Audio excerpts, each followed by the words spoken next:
大家好，我是婷婷，欢迎来到我的频道。今天要和大家分享的故事有泪水，有温暖，也有让人气愤的瞬间。我以第一次人称分享，我叫林小文。我出生在一个普通的农村家庭，却因为一些老旧的观念被亲生父母抛弃。幸好养父养母收留了我，把我当成亲生女儿一样养大。20年后，我嫁到了台湾，日子过得好了。我第一个想到的就是报答养父养母。可就在这时，我的亲生父母却找上门来，开口就要养老钱。这事儿让我哭笑不得，也让我彻底看清了一些人情冷暖。今天我就把这段经历讲给你们听，希望你们也能从中感受到爱与责任的重量。我出生那年，村里还流行着重男轻女的老观念，家里已经有2个姐姐了，爸妈一心想要个儿子，我一落地是个女孩，他们失望透了。听养父后来回忆，我还没满月，亲生父母就把我包在襁褓里，丢在了村口的小路边。那天风很大，天冷得让人发抖，要不是养父养母路过，我可能早就冻死了。养父叫林大山，养母叫王秀兰，他们是村里出了名的老实人。养父是个木匠，靠给人打家具挣点辛苦钱，养母在家种地养鸡，日子过得紧巴巴。他们结婚多年，一直没有孩子。看到路边哭得嗓子都哑了的我，养母心疼得不得了。她抱着我，眼泪直掉，对养父说：大山，咱们没孩子，这丫头兴许是老天爷送来的。养父叹了口气，点点头，行，带回去吧，总不能让她冻死在这儿。就这样，我成了林家的女儿。他们给我取名叫小文，说是希望我像清晨的露水一样清清爽爽地长大。养父养母没读过什么书，但他们用一颗真心把我养得比谁家的孩子都不差。小时候我爱生病，半夜发烧，养母就背着我走几里山路去找村里的赤脚医生。养父为了多赚点钱给我买药，天不亮就扛着工具出门，晚上回来时手上全是血泡。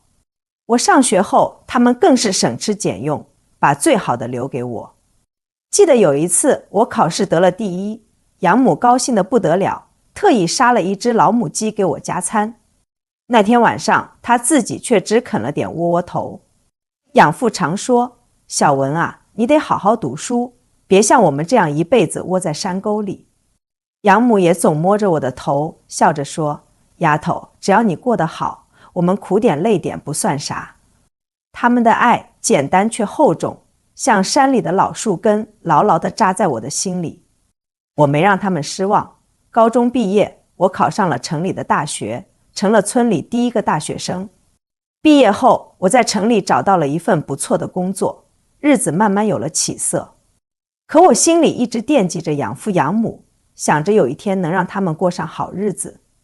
大学毕业几年后，我在工作中认识了现在的丈夫阿杰。他是台湾人，来大陆出差时我们偶然相识。阿杰为人温和又有责任心，我们聊得来，慢慢就走到了一起。交往2年后，他向我求婚，我答应了。结婚前，我带他回村里见养父养母。养父养母见到阿杰，第一句话就是：小伙子，你要对我们小文好啊，他可是我们捧在手心里的宝。阿杰笑着点头说，叔叔阿姨放心，我一定好好照顾他。婚后，我跟着阿杰去了台湾。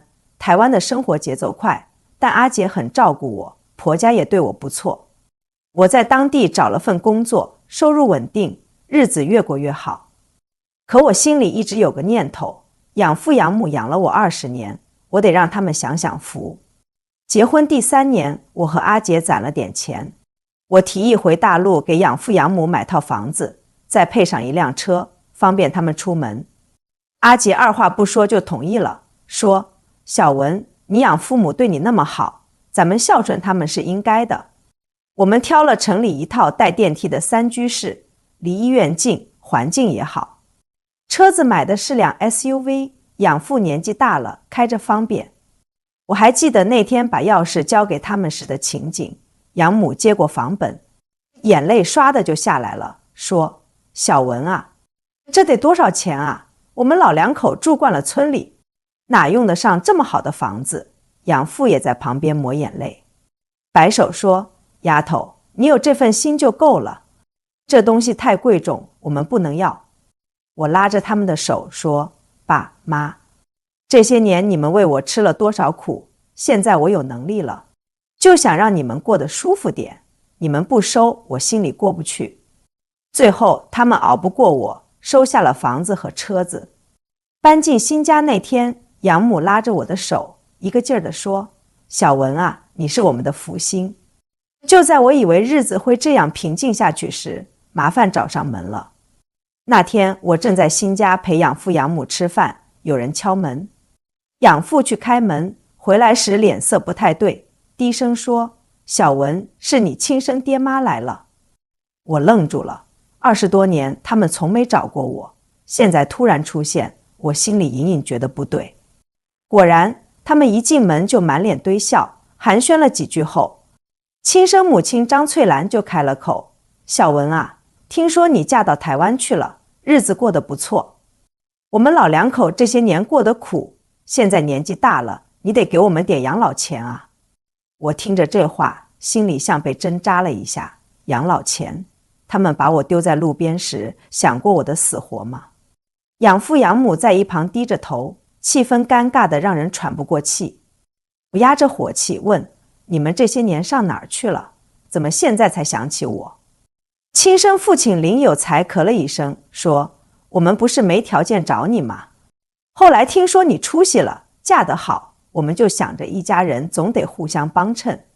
这话说得冠冕堂皇，可我却觉得一阵恶心。我再也忍不住了，站起来盯着他们说：一家人？你们把我丢在路边时，想过我是不是你们家人吗？我发烧没钱看病时，你们在哪儿？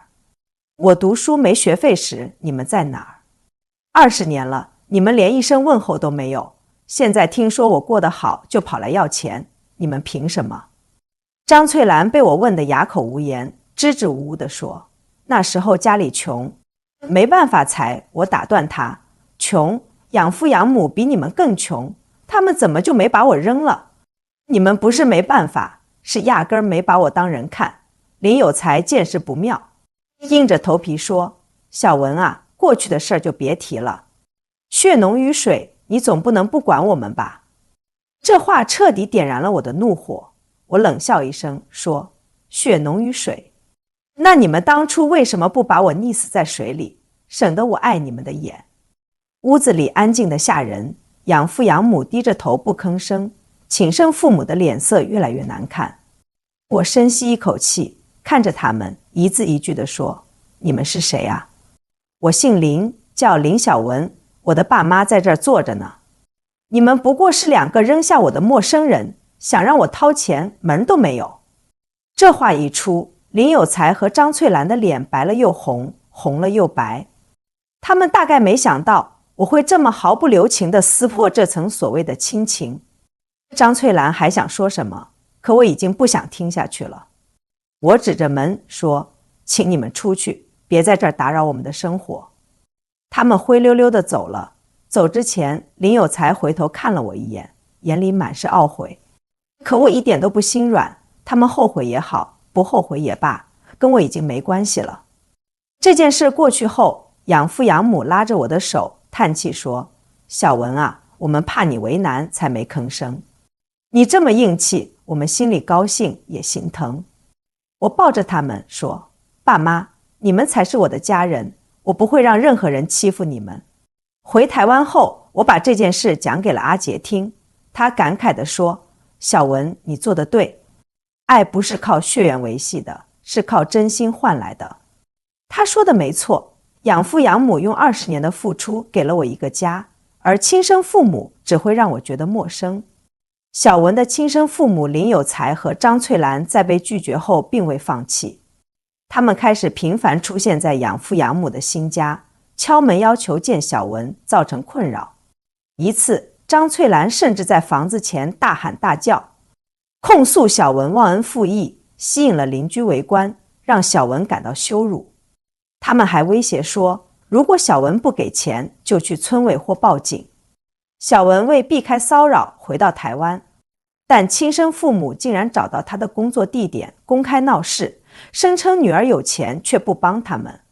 这不仅影响了小文的工作，他的老板对此不满，他不得不请假处理家庭问题。期间他承受了巨大的心理压力，夜里常做噩梦，梦见自己再次被遗弃。亲生父母还试图通过舆论施压，他们在村里散布谣言，说小文不孝不顾父母，甚至在社交媒体上发帖控诉女儿有钱不帮，试图博取同情。这让小文面临公众舆论的压力，部分网友开始质疑他的道德，评论区里出现了不少批评声。面对持续的骚扰，小文向丈夫阿杰求助。阿杰建议聘请律师，他们联系了一位中国家庭法专家。律师解释，根据中国法律，成年子女有义务支持需要帮助的父母，但鉴于小文被遗弃的情况，律师认为可以辩称情感纽带已断，小文无需支持亲生父母。不过，律师也警告，法庭可能仍会支持亲生父母，因为法律明确规定了支持义务。亲生父母见小文不妥协，决定起诉他，要求每月支付生活费。案件开庭，双方陈述。小文在庭上讲述童年被遗弃，由养父养母抚养的经历，强调养父养母才是他的真父母。亲生父母辩称当年因贫穷被迫放弃他，声称一直牵挂他，但这显然不实。养父养母也在庭上作证，分享抚养小文的艰辛和爱。经过审理，法官裁定，虽然法律上小文是亲生父母的女儿，但鉴于被遗弃和20年无联系的事实，法官指出，亲生父母因遗弃行为已丧失支持权。亲生父母愤怒欲上诉，但最终放弃。小文松了一口气，感激丈夫和养父养母的支持。庭审过程中，小文在律师的指导下，详细讲述了童年被遗弃的经历。她描述自己如何在路边被发现，养父养母如何省吃俭用供她读书，强调养父养母才是她的真父母。她的证词感人至深，法庭上不少人动容。亲生父母则辩称，当年因贫穷被迫放弃她，声称一直牵挂她，但证据不足。他们的证词显得苍白无力，试图博取同情，但法官显然不买账。养父养母也在庭上作证，分享抚养小文的艰辛。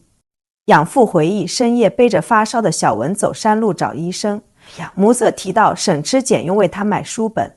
他们的证词让法庭更清楚地看到小文与养父养母的深厚情感纽带。经过审理，虽然法律上小文是亲生父母的女儿，但鉴于被遗弃和20年无联系的事实，法院不强制她履行支持义务。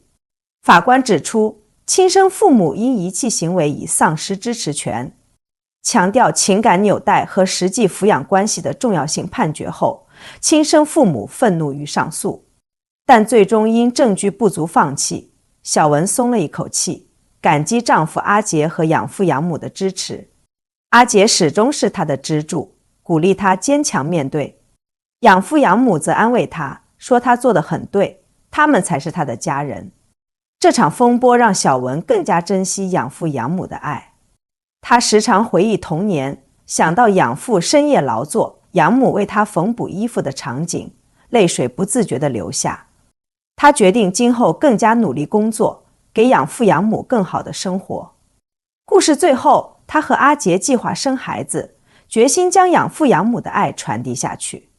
她说，我要让我的孩子知道，真正的父母不是给了你生命的人，而是给了你爱和关怀的人。人生在世，谁对我们好，谁对我们坏，心里都有一杆秤。我希望每个人都能珍惜那些真心对自己好的人，别被虚情假意蒙了眼。爱和责任不是一句空话，而是实实在在的行动。我会用一辈子去报答养父养母的恩情，也希望你们都能找到值得感恩的人，把这份爱传递下去。好了，今天的视频分享到这里，下次再见，我是婷婷，感谢收听。